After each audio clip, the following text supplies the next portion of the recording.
The room glittered with candles and silver cutlery, all arranged for what should have been a celebration, a 42-year celebration, to be exact.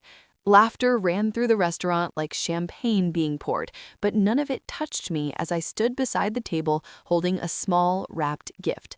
I, Winona Graves, 68 years old, widow, grandmother, former elementary school teacher, had shown up the same way I always did, present, kind, on time.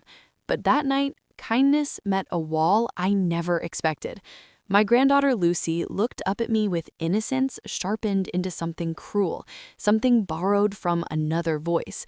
"You can't sit with us," Mom said. "You are an old burden." Every fork paused, glasses stilled mid-air. Then came the sound, a ripple of laughter beginning with the adults. Even my son, Michael, let out a short laugh, the kind people make when they think disrespect is adorable. Vanessa smirked into her wine like she had trained the moment herself. I stood there for maybe 3 seconds, but it felt like 3 years. My heart did not break loudly. It cracked in silence, like thin porcelain. I placed my napkin neatly on the table, spine straight, voice steady. Well, then I suppose I won't burden anyone with my presence any longer. Michael muttered something about me overreacting, but I was already walking away. The restaurant lights blurred as I left, dignity wrapped tight around pain no one cared to see. That night at home, a text arrived, short and cold. Payment still due tomorrow. Not an apology, not a question of how I was feeling, just a demand. I replied with 2 words, "Figure it out." I turned off my phone, exhaled, and slept deeper than I had in months. It was the moment the old version of me died quietly, and the woman who would take her place began to rise. The next morning, sunlight came through my curtains as if nothing had happened. The world kept spinning, coffee kept brewing, and yet something in me had changed shape overnight. I sat at the small oak table Frank and I had shared for decades, hands wrapped around a warm mug, stomach empty but no longer hungry for permission or acceptance. I thought back over the years that led me to that restaurant table. 3 years since I buried my husband. Frank had been steady, decent, the kind of man who fixed fences and believed every problem had a solution if you simply tried long enough. When he died, I feared loneliness would be my greatest battle. I was wrong. My battle was family that did not see me as family at all. Michael and Vanessa bought their dream house just months after the funeral. Too large, too expensive, too urgent. They asked for help with the mortgage, promised it was temporary, just until work stabilized, just until they caught their breath. Temporary grew into 36 payments, tuition fees, sports uniforms, grocery deliveries. When Vanessa said she was too tired to cook, a vacation fund for Lucy and Noah because I wanted their childhood to hold softness, not stress. And not once did they say thank you without expectation following behind it like a shadow. People imagine exploitation arrives with force or shouting. Sometimes it arrives with a gentle voice, a sweet smile, and the word mom spoken like it is currency instead of love. I gave freely. I allowed it. I excused it, until a child at a restaurant taught me more truth in one sentence than any adult had bothered to give me in years. I was funding a lifestyle, not supporting a family, and I was done pretending otherwise. By 9 the next morning, I had 17 missed calls, 8 from Michael, 5 from Vanessa, 4 unknown numbers I assumed were backup pressure. My phone vibrated like a guilty conscience, but for once, I did not answer. I spread butter on toast, fed the cat, watered my ferns. I treated peace like something sacred, not something purchased. At 9:22, a knock rattled the front door, the kind of knock that expects ownership, not permission. I opened it, and there stood Michael, 40 years old, shoulders broad, jaw tight, looking like a teenager caught breaking curfew, except now he wanted money instead of forgiveness. "Mom, you forgot the transfer." "No," I said gently, "I didn't forget." His eyes flashed confusion, then annoyance, like my refusal was an inconvenience rather than a boundary. "We need it by 3, he insisted, stepping into my living room as if space still belonged to him. "Mortgage is due. You know the schedule." I sat down in my armchair, posture calm. This chair had held Frank through fevers and sermons and laughter. Now it held me steady. Michael, I have made 28 mortgage payments for you. That is $50,000. I think you and Vanessa can handle the next one without me. His mouth opened, stunned. No apology, no realization, only panic. We'll lose the house. I met his eyes without flinching. Then you will learn how to save a house. Silence filled the room like fog. He waited for me to break, to fold. The old version of me would have, but this version had walked away from humiliation and slept soundly. I will not pay another dollar, I said. Not today, not ever. His voice trembled with disbelief. You're serious? I nodded. I had never been more serious in my life. And just like that, the Bank of Winona closed. Michael stormed out without another word, leaving the door open behind him like a threat. But I simply finished my coffee, folded laundry, tended to the day the way women have always done, even when the world around them shakes. By noon, my voicemail was full. Mom, please call back. We just need this month. Don't do this to us. Not one message said they were sorry. By the end of the week, the tone shifted. Desperation always changes its voice. A notice from the bank was taped to their door for re-foreclosure proceedings initiated.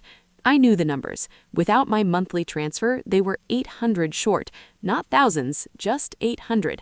But entitlement blinds more effectively than poverty ever could.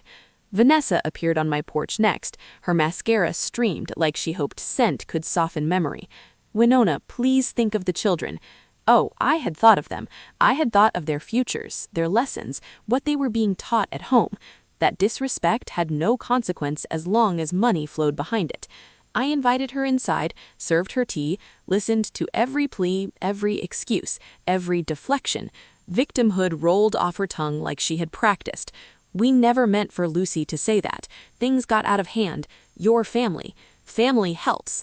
I set my cup down and met her eyes with a steadiness that finally silenced her. Family respects. She blinked, searching for a foothold and finding none. So that's it? That's it. She left quietly, shoulders shaking, but not with remorse, only panic. And panic multiplied. Michael returned 3 more times. Lucy called under instruction. Noah left messages at bedtime, voice small, coached.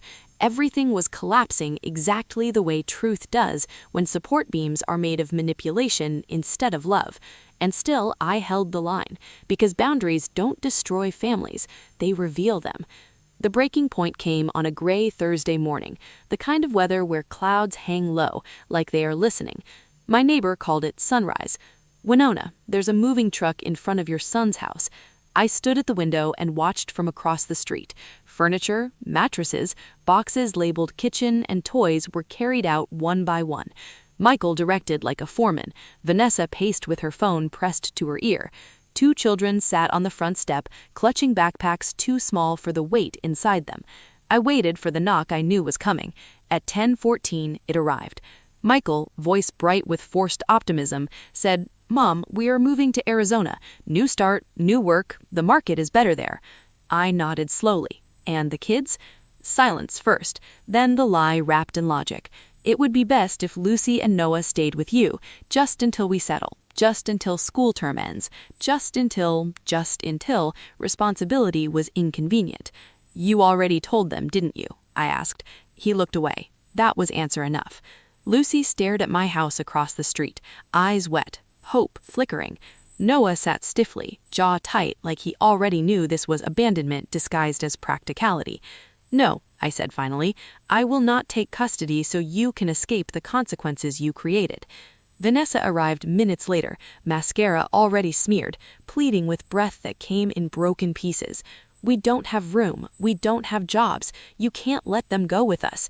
Can't let them or won't take them. Her silence cracked louder than any shout. At noon, I called Child Protective Services. 2 social workers arrived with calm hands and paperwork that did not tremble. Michael and Vanessa were given a choice: take your children or surrender them. They drove away that evening without looking back. The children left too, in a different car, headed to emergency foster care, not because I failed them, but because their parents did. 3 days passed before I gathered enough breath to dial the number Steph's left on my counter. not because I doubted my choice, but because the weight of it was heavy, the way truth often is. The Benson family agreed to let me visit that Saturday afternoon. Their home was modest, warm, lived in. A watercolor of sunflowers hung by the door, and something on the stove smelled like cinnamon and vanilla. It felt like the kind of house where laughter didn't need permission. Lucy saw me first. "Grandma!" She flew across the living room and wrapped herself around me with the fierceness of a child afraid someone might disappear. Noah approached slower, shoulders tense, but his eyes told the whole story. "Are you here to take us home?" Home. The word landed like a seed, small but alive. We sat together while the Bensons gave us space. Lucy spoke about pancakes on Saturdays, how Mrs. Benson taught her to crack eggs without shells. Noah mentioned homework help, how Mr. Benson never raised his voice, how nights are quiet now. No shouting, no slam doors. He said it carefully, like truth was fragile. I felt something shift then. Not pity, not guilt, something deeper. The realization that these children had not just been neglected financially, they had been starved of stability, gentleness, safety. When it was time to leave, Noah walked me to the door. "Grandma," he said, voice steady, "if you try for custody, I want to live with you. I want a real home, not a temporary fix, not a second chance for their parents. A home built on respect, structure, love without price tags attached." I sat in my car with hands still trembling, and by the time I reached my driveway, the decision was made.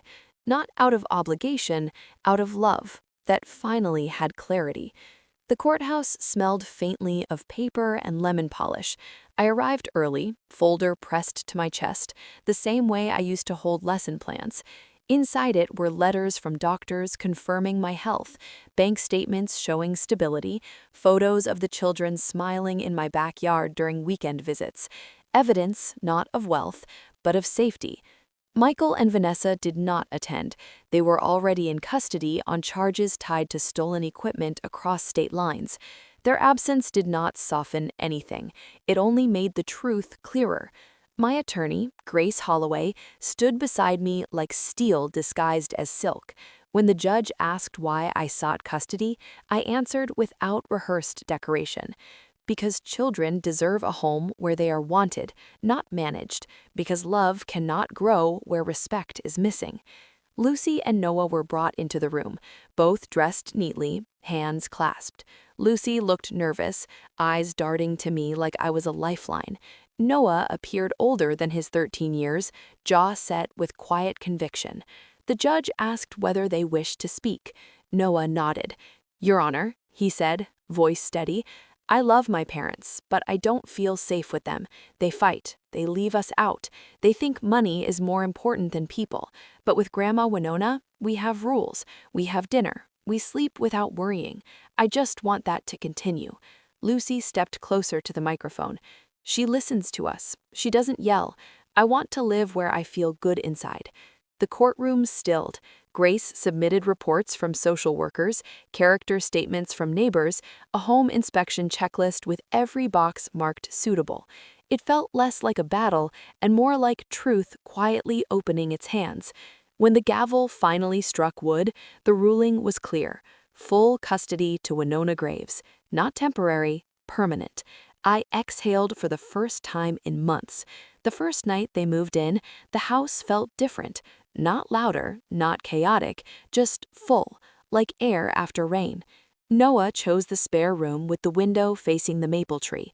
Lucy picked the one across the hall and covered the walls with drawings before the suitcase was even fully unpacked. I cooked dinners slowly, hands remembering recipes I had not made since Frank passed. Roast chicken, mashed potatoes, green beans with butter and salt. Comfort food, the kind that warms rooms and hearts together. Lucy set the table with mismatched plates. Noah lit a candle like it was ceremony. Maybe it was. We sat down. 3 plates, 3 breaths. No demands, no tension, just us. After dinner, we drew up simple house rules. Bed by 9:30 on school nights, homework before screens, respect, spoken like habit, not exception. Noah agreed easily, almost gratefully. Lucy asked if she could help choose meals twice a week. I told her we would plan menus together every Sunday. Her face lit up like a switch flipped inside her. Later, I tucked Lucy into bed. She held my hand like an anchor. "Grandma," she whispered, "if we live here forever, can I put my stuffed animals on the top shelf?" I smiled. Yes, forever means shelves too." Noah passed me in the hallway, tall, quiet, but shoulders no longer curled in defense. "Good night, Mom Winona," he said. Not Grandma, not Winona, Mom Winona. The words did not break me, they mended something I thought was gone. I closed my bedroom door and stood for a long moment in the stillness. This house was no longer a place where I waited for calls that drained me. It was laughter, routine, Wednesday spelling tests, piano keys, cereal bowls stacked in the sink. Life, real life. My second chance at motherhood had begun, and this time I walked into it willingly. Peace lasted almost 2 months before the first letter came. Department of Corrections, printed in red across the envelope. My hands did not shake when I opened it. I had learned the difference between fear and preparation.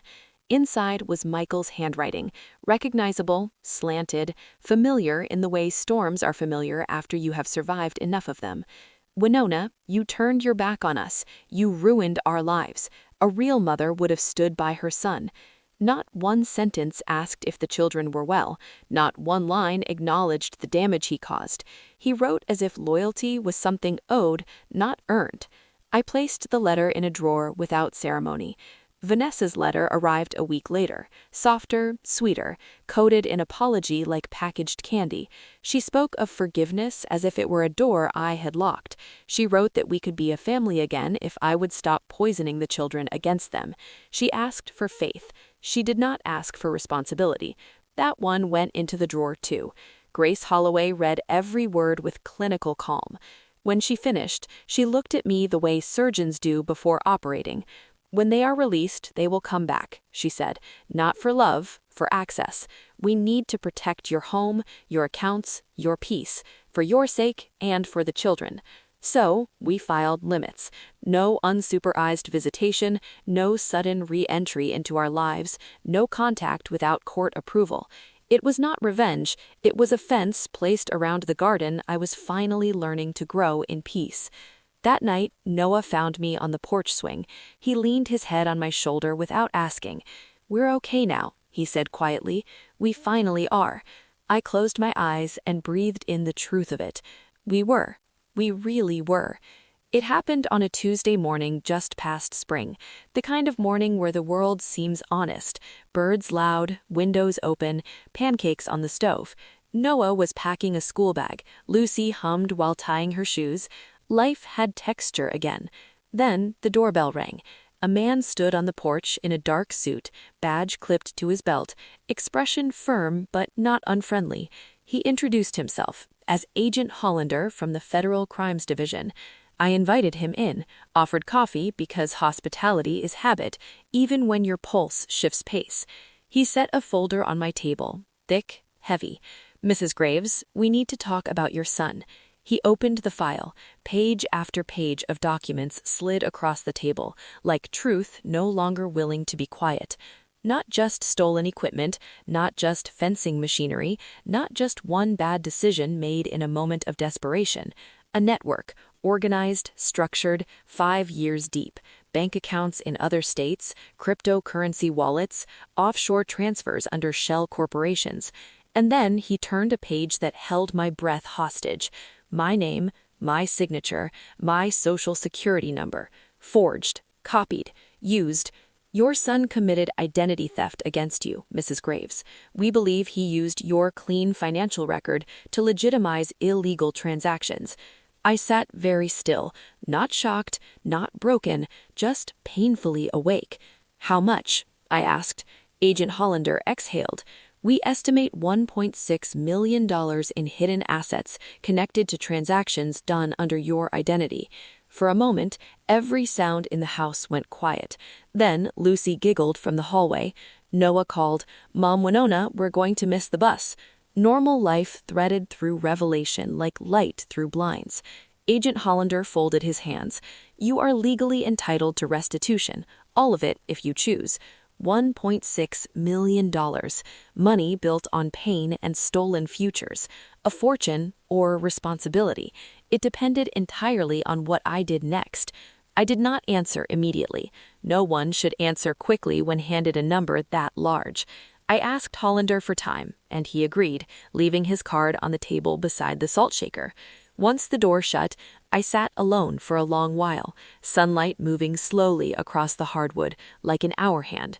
$1.6 million, enough to buy a bigger house, enough to travel the world, enough to erase every bill I would ever owe. But money gained through wounds is never clean. That night, I walked the garden Frank planted decades ago, roses, hydrangeas, peonies half awake from winter. I thought about all the mornings I wired money to Michael. I thought about how I believed it was helping, how it really fed a life I did not recognize, how many people had been hurt along the way. This was not inheritance, it was collateral damage. On the third day, I called Hollander back. I want restitution, I told him, but not for myself alone. Half must be returned to the victims he defrauded, quietly, directly, without headlines or ceremony. And the rest? He asked. That half goes into a trust for Noah and Lucy, their education, their future, a life not built from their parents' mistakes, but lifted beyond them. There was a pause, then the kind of silence people make when they witness something they didn't expect. Finally, Hollander spoke. Mrs. Graves, most people would keep every dollar. Most people, I replied, have not buried a husband and raised 2 children twice. He nodded, like the decision made sense, in a world that rarely values sense over self-interest. When the paperwork was finalized months later, I received a check with more zeros than I ever dreamed of. I did not frame it. I did not toast it. I did not call anyone. I simply placed it into the trust and exhaled. The past would not be rewritten, but the future, oh, that could be. A year has passed since the day I closed the door on the life I used to know. The house looks different now. Not bigger, not fancier, just alive. There are shoes by the door that don't belong to me, a half-finished puzzle on the dining table, a calendar filled with school concerts, baseball games, dentist appointments, choir rehearsals. My life is full of everyday things I once thought I had lost forever. One evening, Noah stood in the doorway of the kitchen, now 16, taller than me, voice more steady than the boy I first welcomed home. "Mom, Winona," he asked, "do you ever wish things happened another way?" I looked at him, at Lucy, drawing at the counter with a pink marker on her cheek, at the quiet hum of a dishwasher and the soft hum of safety. I thought about the pain that brought us here, the loss, the betrayal, the versions of love that looked like chains instead of arms. Sometimes, I said, but wishing backward never built anything forward. He nodded like he understood exactly. Lucy came to me later with a picture. She drew 3 figures holding hands under a sky full of stars. She pointed to the middle one. "That's you," she whispered. "You're the strong one. Not wealthy, not perfect. Strong."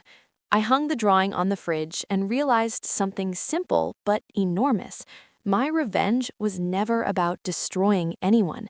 It was about refusing to be destroyed. It was about choosing peace over permission, boundaries over guilt, a future over a history that never learned to love me back. So, if someone listening is where I once stood, exhausted from giving, hoping respect will appear if you just give more, hear me clearly. You are not obligated to shrink so others can grow. You are allowed to choose yourself. You are allowed to choose peace. Thank you for being here, for listening, for holding the story gently. Like, share, comment your thoughts below, and if you're new, subscribe for more stories of strength and second chances. Your voice matters, your boundaries matter, and you deserve a life where love is not payment, but presence.